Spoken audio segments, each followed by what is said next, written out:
नमस्कार मेरे सभी प्यारे विद्यार्थियों को, मेरे साथियों को। दोस्तों, प्रैक्टिस सेट 113 बेस्ड है एडजेक्टिव पे। चलिए शुरू करते हैं सर, देर नहीं करते हैं। सबसे पहला जो क्वेश्चन है उठा लेते हैं सर। क्वेश्चन कह रहा है, Sita is perhaps the bravest and clever girl in the class. दोस्तों, सबसे पहले तो मैं आपको इसमें एक बड़ा सिंपल सा और बड़ा सीधा सा एक नियम बता देता हूँ, जिसे एंड से जोड़कर देखा जाता है। ये एंड है, ठीक है। एंड है हमारा आईना। जैसे अपन आईने में अपनी शक्ल देखते हैं, कौन नज़र आएगा सर? आप देखोगे तो आप ही नज़र आओगे सर, आपकी शक्ल ही नज़र आएगी। तो एंड ये है अपना आईना। इसके पहले मान लीजिए अगर आपने A1 यानी एडजेक्टिव 1 यानी कि पॉजिटिव डिग्री को रखा, तो एंड के बाद भी पॉजिटिव डिग्री आएगी। अगर आपने कंपैरेटिव डिग्री यानी A2 फॉर्म को रखा, तो एंड के बाद भी A2 फॉर्म यानी एडजेक्टिव, माफ़ कीजिएगा, कंपैरेटिव फॉर्म आएगा। देखिए, एंड से पहले जो डिग्री रखोगे वही एंड के बाद रखा जाएगा। अगर मान लीजिए आपने सुपरलेटिव फॉर्म को रखा, तो एंड के बाद भी सुपरलेटिव फॉर्म को ही लिखा जाएगा। तो वही तो कह रहा है। देखें, दी ब्रेवेस्ट एंड आ गया कि नहीं आ गया? अब ये क्लेवर क्या कर रहा है? हटाओ इसको। यहाँ पे क्या होना चाहिए था? क्लेवरेस्ट होना चाहिए था। सीता इज परहैप्स, संभवतः सीता है, कैसी है? या तो बहादुर है भाई, बहादुर एंड और क्लेवरेस्ट यानी चालाक, सबसे चालाक। गर्ल इन द क्लास, कक्षा में सबसे ज़्यादा बहादुर और चालाक लड़की संभवतः। चलिए सेकंड नंबर क्या कह रहा है? This book is more preferable. बेटा ध्यान रखिएगा, जब आपके सामने सीनियर, आपके सामने जूनियर, आपके सामने सुपीरियर, आप देखते जाओ ना, इन्फीरियर, ठीक है। इसी में एक वर्ड और आ जाता है, प्रेफर। अगर ये वर्ड कभी भी यूज़ होते हैं तो सबसे पहली बात तो इन सब के बाद, इन सब के बाद देन के स्थान पर टू लगाया जाता है। ये ऑटोमेटिकली अपने आप में कंपैरेटिव फॉर्म हैं। ये सभी अपने आप में कंपैरेटिव फॉर्म हैं, और कंपैरेटिव फॉर्म है इसलिए कंपैरेटिव डिग्री की तरह यूज़ होते हैं। कंपैरेटिव डिग्री की तरह यूज़ होते हैं तो देन यूज़ करना पड़ता है, लेकिन देन यूज़ नहीं किया जाएगा। यूज़ क्या किया जाएगा? टू यूज़ होगा। अच्छा, एक बात और, इन सभी के पहले ना तो हम मोर लगाते हैं, ना मोस्ट लगाते हैं, ना लेस लगाते हैं। ये तीनों नहीं लगाते साहब, कुछ नहीं लगाते हम, ठीक है साहब। तो देख लो भाई सेंटेंस, दिस बुक इज़ मोर, ज़रूरत ही नहीं इसको लगाने की, हटाओ। प्रेफरेबल टू डैट, देखो टू लगा दिया कि नहीं लगा दिया? ये बात तो बिल्कुल सही है, गलती थी हमारी बी में। यह किताब ज़्यादा बेहतरीन है, अच्छी, माफ़ कीजिएगा, प्रेफरेबल का मतलब होता है पसंद करना, ठीक है, पसंद दिए। एक तरीके से आप बोल सकते हो जैसे कोई चीज़ है वो आप ज़्यादा पसंद करते हैं ना, कि इस चीज़ को प्रेफर करते हैं, तो वह उसी चीज़ में जाएगा। जैसे एक एग्जांपल देखो, आई प्रेफर, ये तो सुना ही होगा आपने, I prefer milk to tea, ठीक है। ये अब ये पूछा जाए ना आपसे नॉर्मली कि ये जो सेंटेंस है बताओ साहब कौन सा है, कौन सी डिग्री में है, तो आप पहचान नहीं पाओगे इसको। आप कहोगे पॉजिटिव डिग्री का लग रहा है मुझे तो, लेकिन नहीं सर, ये पॉजिटिव डिग्री का है ही नहीं। कई लोग तो कहेंगे सिंपल सेंटेंस है। तो दोस्तों, ये जो वर्ड है आपका सीनियर, जूनियर, प्रेफर, ये याद रखिएगा कंपैरेटिव फॉर्म में होते हैं, कंपैरेटिव डिग्री की तरह यूज़ होते हैं। और जिस सेंटेंस में यूज़ होते हैं एज अ कंपैरेटिव फॉर्म में है, as a comparative degree, as a comparative form use होते हैं, ठीक है। I prefer milk to tea, देखो, यानी मैं चाय की अपेक्षा क्या पसंद करता हूँ? दूध पसंद करता हूँ। वही चीज़ हो रही है यहाँ पे। दिस बुक इज़ मोर, मोर हट जाएगा, प्रेफरेबल यानी कि यह किताब मुझे ज़्यादा अच्छी लगी, टू डैट, उससे। 3 नंबर क्या कह रहा है? This is the most happiest day in my life. जब आप हैप्पीएस्ट यूज़ कर चुके हो, मोस्ट लगाने की ज़रूरत ही नहीं है यार। दी happiest day in my life हो गया भाई क्लियर। भाई गलती क्या थी? ये ऑलरेडी हमारा A3 फॉर्म है, यानी सुपरलेटिव फॉर्म है, मोस्ट लगाने की कोई ज़रूरत नहीं है। अच्छा, दूसरी बात, एक चीज़ और, हम मोस्ट लगाते कब हैं? तो मैं आपको एक चीज़ बता देता हूँ बेटा। जैसे मान लीजिए मैंने आपके सामने एक वर्ड लिखा, ये है ब्यूटीफुल, ठीक है। जब आप इसका प्रोनाउंसिएशन करेंगे तो कैसे करोगे? ब्यूटीफुल। भाई देखो, ब्यूटीफुल, यानी आप पहले इसे बोलोगे। जब देखिए, जब आप किसी वर्ड का प्रोनाउंसिएशन करते हैं यानी उसका उच्चारण करते हैं और आपकी जुबान एक से अधिक बार उठने लगे, तो समझ जाइएगा उस शब्द का यानी उस एडजेक्टिव का जब भी हम कंपैरेटिव या सुपरलेटिव फॉर्म बनाएंगे तो उसके पहले मोर और मोस्ट लगाएंगे। ठीक है, ये आप कहानी समझ लेना। अब जैसे देखो, आपकी जुबान इस शब्द को प्रोनाउंसिएशन करते वक्त 3 बार उठेगी, ब्यूटीफुल 3 बार उठेगी सर, बोल के देख सकते हो आप, ठीक है। तो अब इसके पहले आप मोर और मोस्ट लगा सकते हो, मोर ब्यूटीफुल, मोस्ट ब्यूटीफुल। अच्छा, एक और वर्ड चेक कर लेते हैं।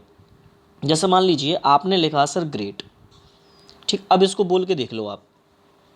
अब इसके पहले आप मोर और मोस्ट नहीं लगा सकते, बोल के देख लो, ग्रेट, एक ही बार उठेगी आपकी जुबान।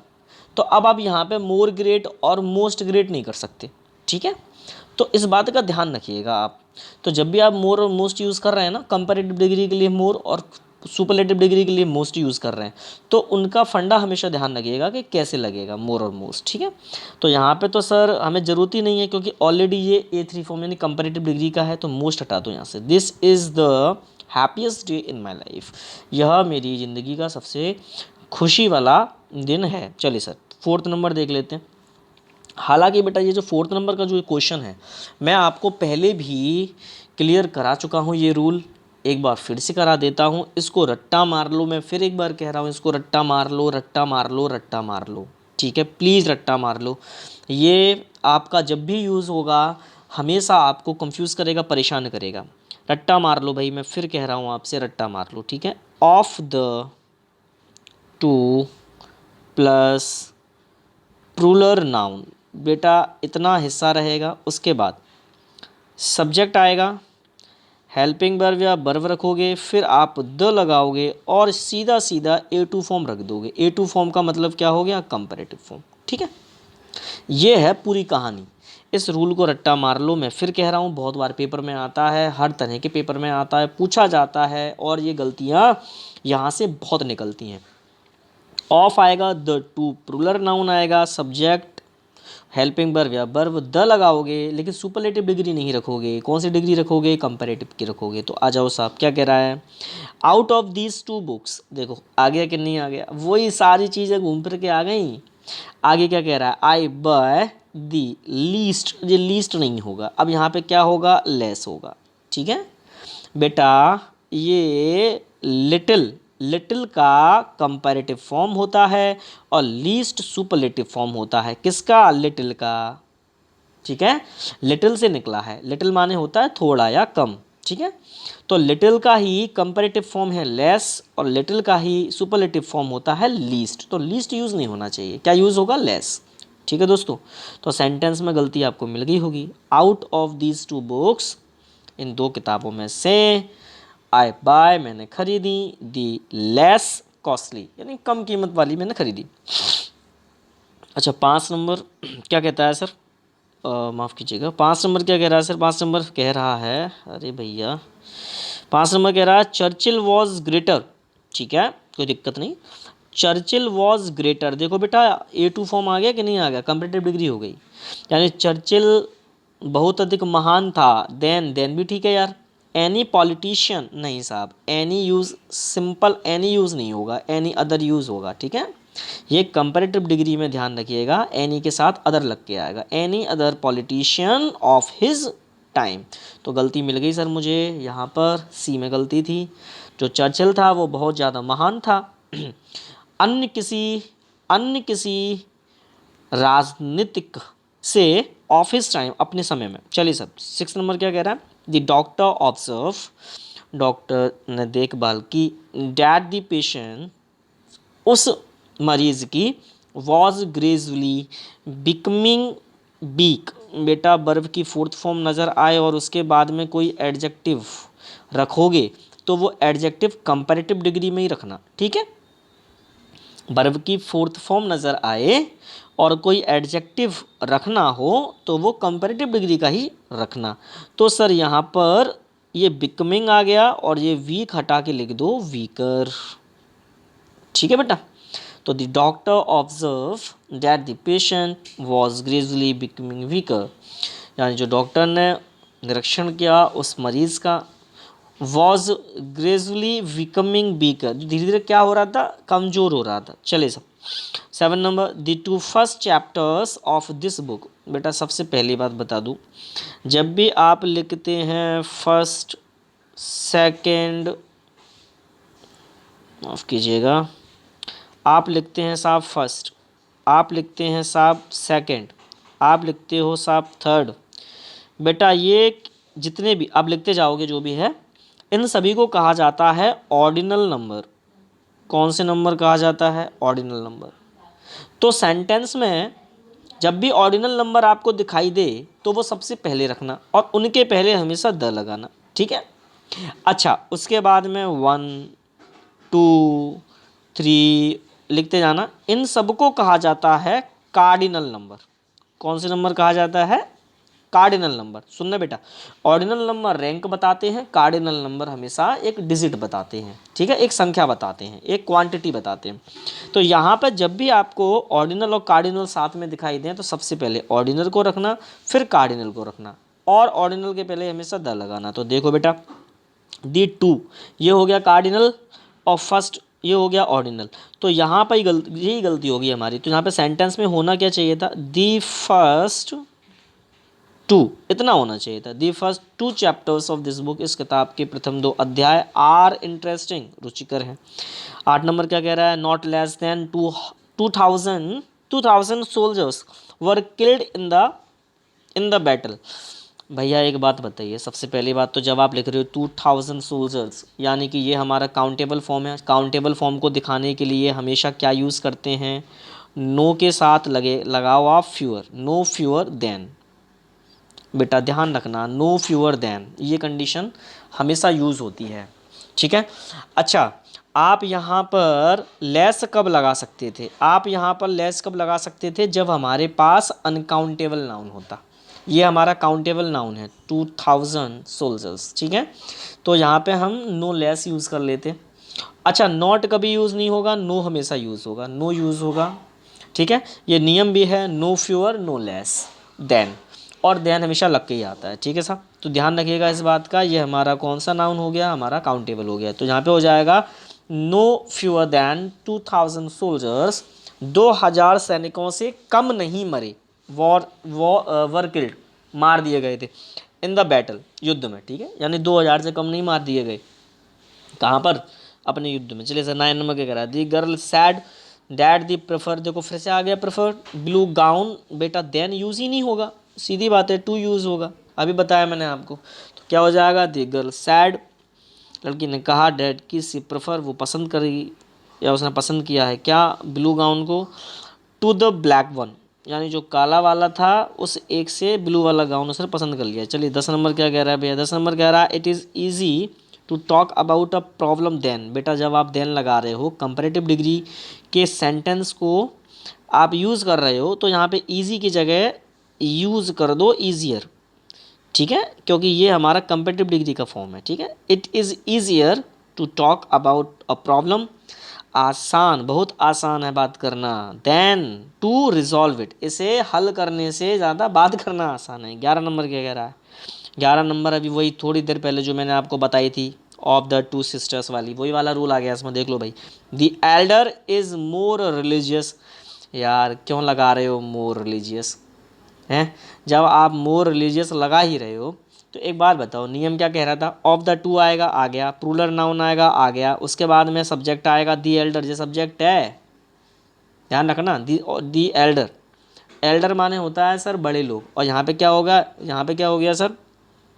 दी एल्डर, माफ़ कीजिएगा, पहले तो इसको समझ लेते हैं। एल्डर माने और एल्डर्स माने, इन दोनों में अंतर क्या होता है, ठीक है बेटा? एल्डर्स माने होता है बड़े बुजुर्ग, और एल्डर माने होता है सिर्फ बुजुर्ग, ठीक है। यानी एक ही, ये सिंगुलर फॉर्म में और ये आपका प्लूरल फॉर्म में यूज़ होता है। अच्छा, दूसरी बात, जब आप दी लगा ही रहे हैं, यहाँ पे आप लिख रहे हैं दी एल्डर्स, आप लिख रहे हैं दी एल्डर, माफ़ कीजिएगा एल्डर्स नहीं, दी एल्डर लिख रहे हैं, तो मैंने आपको ये रूल बहुत पहले करा दिया था कि जब आप किसी एडजेक्टिव के पहले द लगाते हैं तो वो बन जाता है प्लूरल नाउन, ठीक है।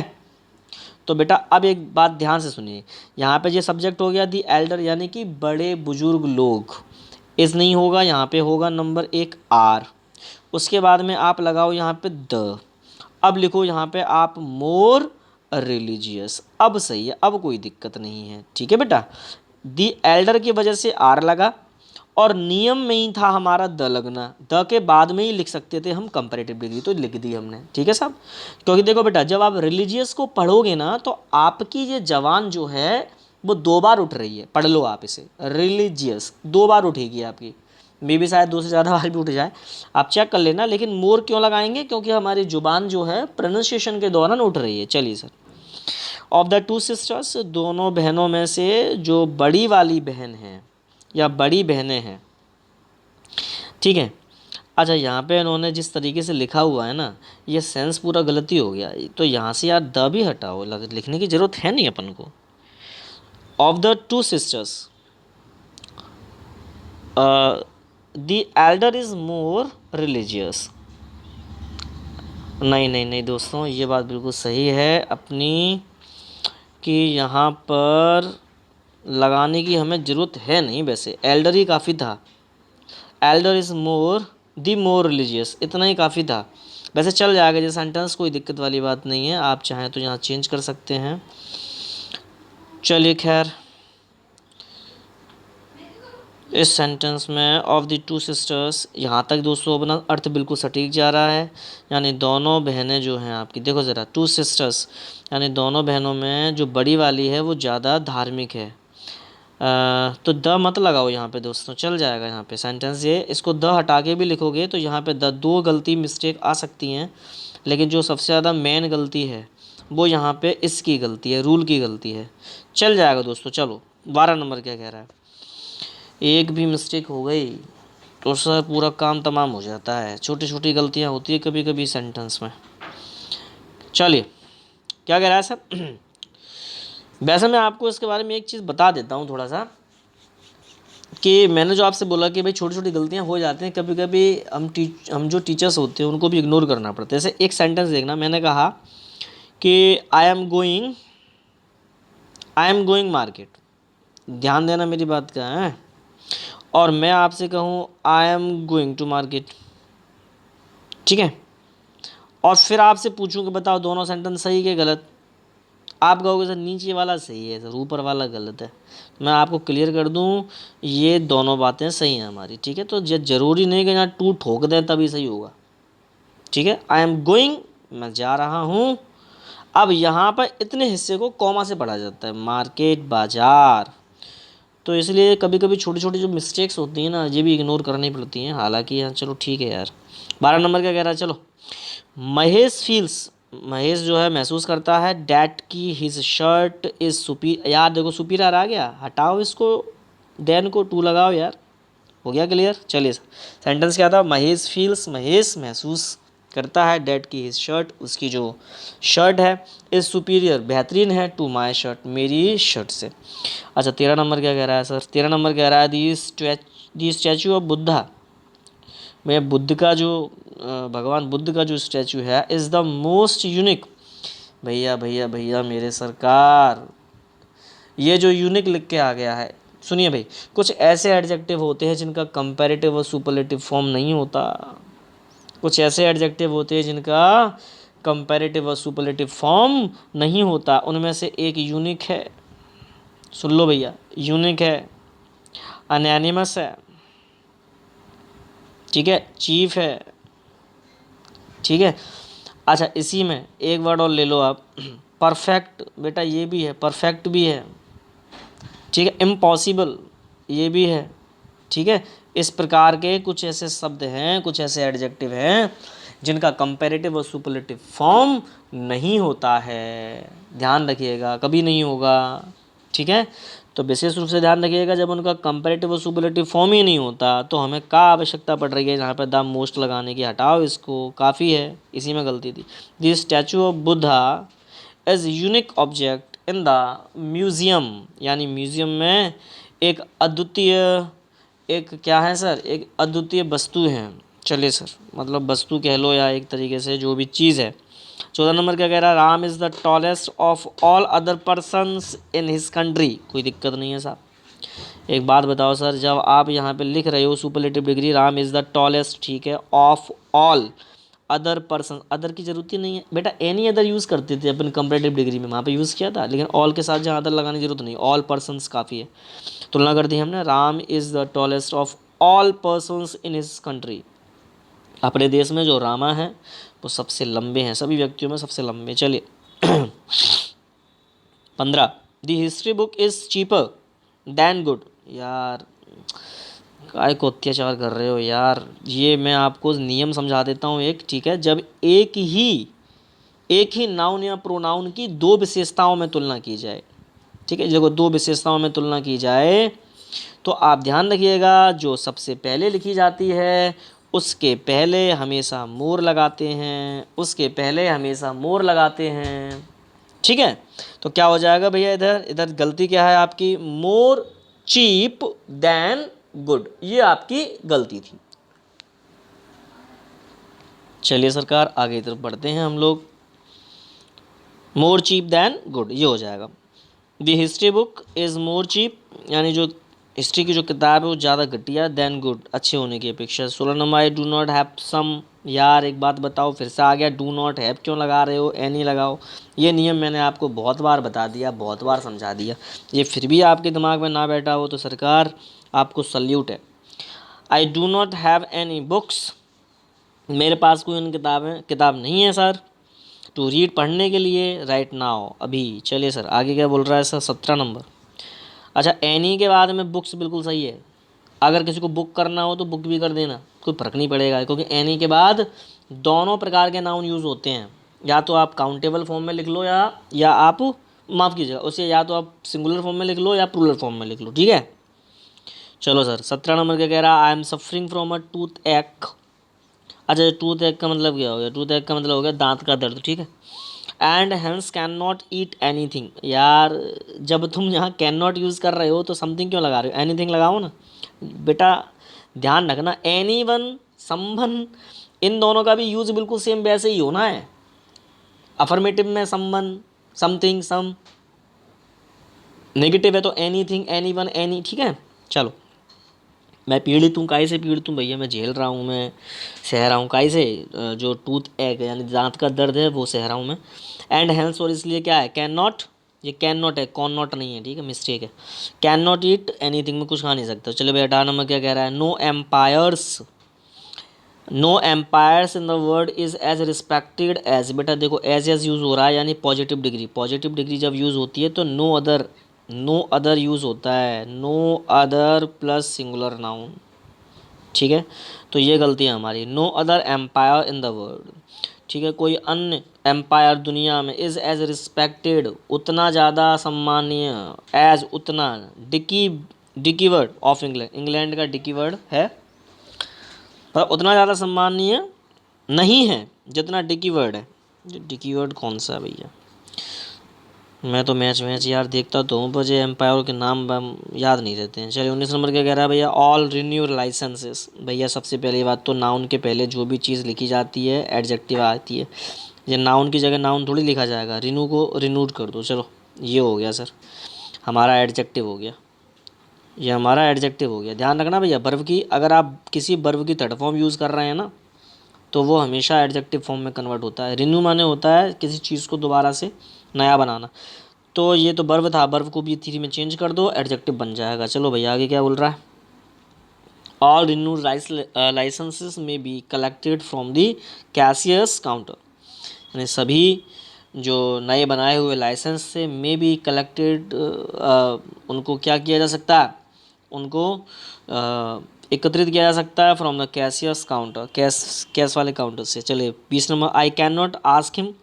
For money without any vividly reason. बेटा नाउन, नाउन के पहले आने वाली चीज़ एडजेक्टिव होती है, तो एडजेक्टिव फॉर्म इसका क्या हो जाएगा, विविड, ठीक है। अगर आप किसी एडजेक्टिव में एल वाई जोड़ते हैं तो वो एडवर्ब बनता है, ये भी मैं आपको बात बता चुका हूँ। अगर किसी ने मेरे पिछले 10 वीडियो देखे हैं ना तो आपको ये पेपर बहुत सरल लगेगा, आप मुझसे पहले ही आप उसका आंसर दे देंगे, अरे इसमें तो ये गलती है। लेकिन अगर आपने मेरे पिछले 10 वीडियो नहीं देखे हैं तो बेटा आपको दिक्कत तो आएगी, क्योंकि ये सब चीज़ें मैं आपको पहले पढ़ा चुका हूँ। चलिए सर, तो I can not ask him, मैं उससे नहीं पूछ सकता था, फॉर मनी पैसे के लिए, विदाउट एनी विविड रीज़न किसी बड़े कारण की वजह से। चलिए sir 21 number, our new play ground is big and cleaner. भैया सीधी सी बात है, मैं आपको बिल्कुल क्लियर कहूँगा।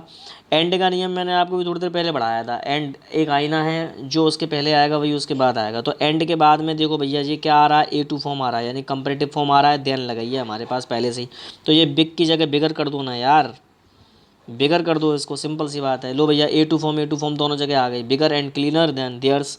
अवर न्यू प्लेग्राउंड, हमारा जो नया खेल का मैदान है, इज़ बिगर, बड़ा और साफ़ सुथरा, क्लीनर देन देयर्स, उनकी अपेक्षा, यानी उनका जो प्लेग्राउंड है खेल का उससे ज़्यादा हमारा बड़ा और साफ़ है। चलिए 22 नंबर क्या कह रहा है, the girls sang few songs to entertain the guest. भैया फ्यू और लिटिल के बारे में मैं आपको पहले भी क्लियर कर चुका हूँ। जब आप फ्यू यूज़ करते हैं तो वो नेगेटिव फॉर्म में जाता है, लिटिल यूज़ करते हैं तो वो भी नेगेटिव फॉर्म में जाता है। फ्यू काउंटेबल नाउन के लिए, लिटिल अनकाउंटेबल नाउन के लिए। इन्हीं का पॉजिटिव फॉर्म हो जाता है अ फ्यू, और यहाँ पे हो जाता है अ लिटिल। ठीक है, तो एक बात बताओ भैया मेरे पास, जब वो इंटरटेन कर रही है, लड़की गाना गाकर इंटरटेन कर रही है गेस्ट को, तो वो ना के बराबर तो गाना गाएगी नहीं। इसका मतलब ये हो गया उसने 2-4 गाने तो गाए हैं। तो यहाँ पे अ फ्यू लगा दो ना यार, फ्यू की जगह। अगर आप सिर्फ फ्यू सॉन्ग्स लिखते हो तो इसका मतलब क्या हो गया, उसने ना के बराबर गाने गाए, मतलब सब 1-2 मुखड़े गाए और चली गई। ले तो इंटरटेन इंटरटेन कैसे करेगी फिर वो 1-2 मुखड़े गा के। तो इसीलिए इसका मतलब हो गया उसने अच्छे खासे गाने गाए हैं। चलिए भैया, तो क्या हो जाएगा, the girl सैंग a few songs, लड़की ने कुछ अच्छे गाने गाए तो एंटरटेन, मनोरंजन करने के लिए गेस्ट में मेहमान होगा। 23 नंबर, दी डॉक्टर रिफ्यूज़ है। बेटा ये है, यहाँ पर रिफ्यूज़ है।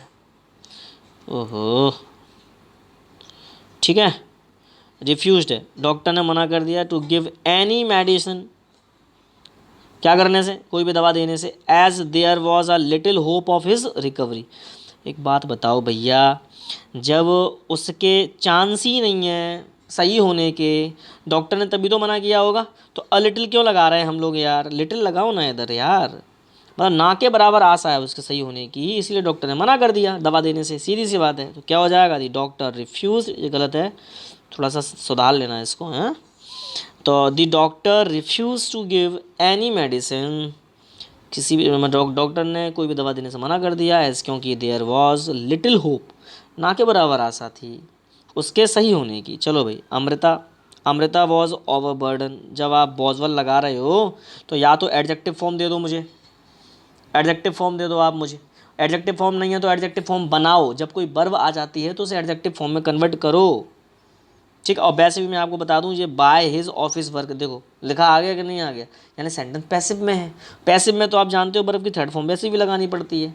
तो ओवर बर्डन की जगह क्या कर दो, वर्ब की थर्ड फॉर्म ओवर बर्डन कर दो। लो साहब, ये कर दो, हो गया सर, ये करना पड़ेगा आपको। ओवर बर्डन वर्ब की थर्ड फॉर्म हो गई sir. Amrita was over burden by his office work, यानी कि उसके ऑफिस वर्क से वो क्या थी, बहुत ज़्यादा दबाव में थी, उसके ऊपर लोड था काम करने का। ठीक है सरकार। तो दोस्तों उम्मीद करता हूँ कि आप लोगों को ये जो एडजेक्टिव था, बेस्ड ऑन एडजेक्टिव 24 क्वेश्चन थे, उम्मीद है आपको समझ में आया होगा। समझ में आया तो लाइक करें, सब्सक्राइब करें, ज़्यादा से ज़्यादा लोगों तक, गरीब लोगों तक पहुँचाएँ, गरीब बच्चों तक पहुँचाएँ। आप भी पढ़ें, दूसरों को भी पढ़ाएँ। आप लोगों का बहुत बहुत धन्यवाद, शुक्रिया, नमस्कार।